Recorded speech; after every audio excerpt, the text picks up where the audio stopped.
What says Christmas more than the very first story of Scrooge McDuck by Carl Barks from 1947, I believe is the year? Christmas on Bear Mountain is the title of the story. This is reprinted in Fantagraphics Carl Barks library. The book is titled Christmas on Bear Mountain. Good choice. It's the most important story in the book. It's the first story in the book. Fantagraphics did a great job with this library. They had the contents recolored by Rich Tomaso, I believe his name is. Yep, Rich Tomaso. He was the colorist, and he went with more of a look that mimicked the original comic books more closely. Those of us who grew up with Duck comics in the 90s remember the more modern palette they used, all the gradients they used, all that kind of stuff. This gets back to the original colors, and while sometimes those colors come across a little, maybe too brightly, the yellows here look a little harsh by comparison to the rest of the colors, it is a great look for the stories altogether. I mean, I own pretty much all these stories in Gladstone's album format from back in the day. I love those. I own these books. I like these too. I've got no problem either way. It's just different ways of looking at the same material. The heart of the story is Carl Barks doing the creation, and that's what makes it the best. So this is a classic Donald Duck story. It starts with Donald Duck saying, "Woe is me, woe is me. Christmas is coming and he has no money. They're going to have to eat tripe to survive." Yikes. That's also a very long neck for Donald Duck. And here, of course, Huey, Louie, and Dewey say, "If only rich old Uncle Scrooge would remember us, but he won't." Cut to, of course, Uncle Scrooge. Here's his first appearance on page 1 of the story. The first few pages of the story go back and forth between the two. It goes from, Donald Duck sequence to an Uncle Scrooge sequence, back and forth as Barks sets up the plot, which we'll get to in just a moment.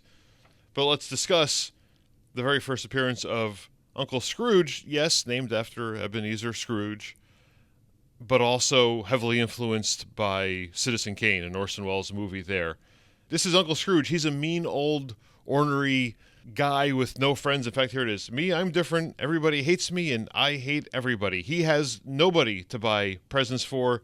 Nobody would even deserve such a thing until he decides he's going to have a little fun, and he'll see if that crazy nephew of his, Uncle Donald Duck, of course, is worthy of his present. So he's going to test him on something. Cut to Donald Duck getting a letter in the mail from Uncle Scrooge that he wants him to go up to his house on Bear Mountain and enjoy the holidays. He's going to provide the food. He's going to provide the presents. He's going to provide everything. It's almost too good to be true, except, there are bears up there. He puts a little PS in the letter. "Don't let the bears scare you too much." That's called foreshadowing, boys and girls. So here Uncle Scrooge gets word that they've accepted his letter. They've accepted his offer to go up to Bear Mountain to spend the holidays. And Uncle Scrooge says, "This is my chance. This is how I'm going to test him. We're going to have at it."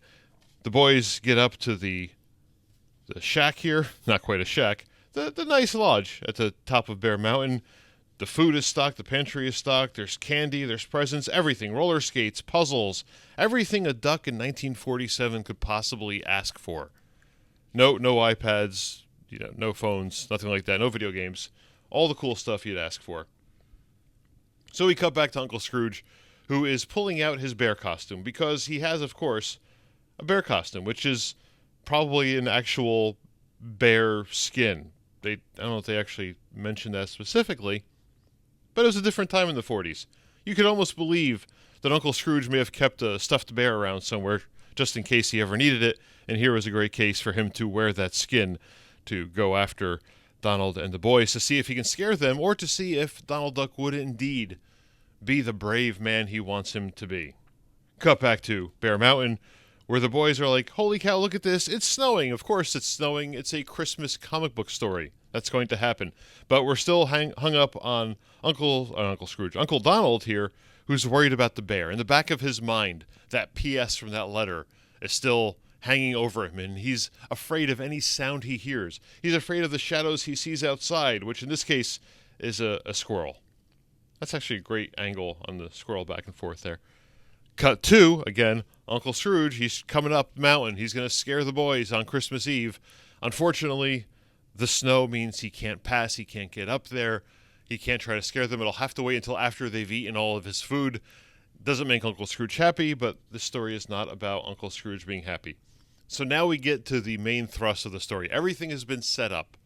The boys are there. They're having their food. They're having their drinks. They're having a good time. Donald Duck goes out. He's afraid of the bears, but the boys really want a Christmas tree. So he's going out to chop a tree down so he can bring that back and make the boys happy. First time, of course, he comes back scared, screaming, worried that there's bear tracks that turn out to be basically bird tracks. And of course, he finds a tree to cut down. Because of the snow being so high, he can only find this tree, the top of this very tall tree, and that's what he cuts down. It's not quite Charlie Brownish, but it might as well be. Unfortunately, what he missed was there was a baby bear in that tree. A very cute baby bear, by the way. You have the comparison between the bear and the teddy bear. You can see the difference here. And he does look like, this bear reminds me of what you'd see drawn as a bear in a Disney or Warner Brothers cartoon in the early 40s, maybe even the 30s. Not quite the rubbery versions of those characters, but the design itself reminds me of that era of animation, which fits right in, obviously. 1947. For this story, it's right along the same lines. So the bear is loose in the house. They haven't seen him yet. Classic E.T. move right here. Which, yes, I know, E.T. was 35 years later or so. He's just sitting next to the teddy bear and no one notices him. But then he finds the food and he goes crazy. And eventually that gives him away, and they realize something's going on here, and they have to find out what's going on. They have to catch this other bear they think they see. The bear is super smart. The bear knows how to use roller skates, all that kind of stuff. Runs over Donald Duck. Donald Duck finds the bear hair, and the game is afoot. The boys get knocked out by the bear. The bear is very happy. I mean, just look at that smiley face. You gotta love that bear.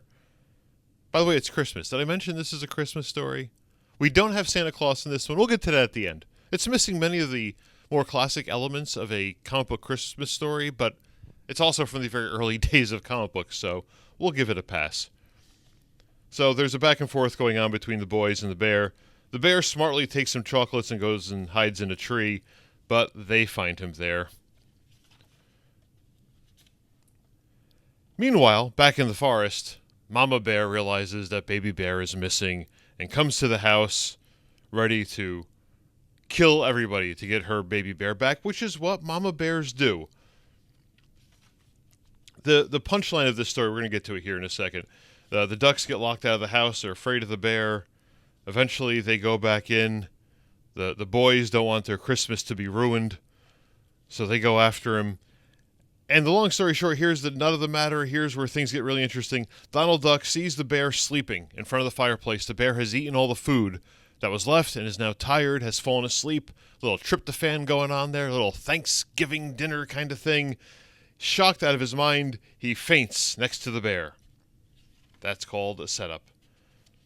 Now Uncle Scrooge arrives. All of this has happened before he gets there. He's missed all the running around, all the screaming, all the crying. He's just showing up to find a baby bear in the house. Now he's a little bit scared. But he sees the boys chasing after the bear, and he thinks the nephews are fearless, absolutely fearless. But he's concerned, he's sure that Donald Duck himself is going to be a simpering, quivering mess of a man until he finds him laying down with the bear. He's asleep in the arm of a monstrous grizzly bear. Not exactly asleep, though, Uncle Scrooge. He's more passed out next to a bear that similarly has passed out for other reasons. But Uncle Scrooge is impressed. He runs out to the car. He's going to prepare a feast for them. It's going to be a great day. He thinks Donald Duck is the bravest duck of them all. He invites them back to his house for a super party, and that's what they have. And Uncle Scrooge has a special gift for Donald, and that's that bearskin that he was wearing, which frightens Donald again, and that's the end of the story. So it is a bit of just a sort of a classic short story construction. There's lots of great, I love all the running around, the back and forth. This feels like a cartoon of the time. This would be probably, if you did it right, about 6 minutes. You could see this happening in front of a movie or something. That was the era. That's where Carl Barks came from. He worked in Disney Animation before he started doing all the comic books instead. It's a great story. Uncle Scrooge is, a shadow of who he will soon be. Although it's fun to see him smile here. But this is much more ornery Uncle Scrooge. You look back at the first appearance, and he's not even standing up straight. He's leaning over. He's hunched over.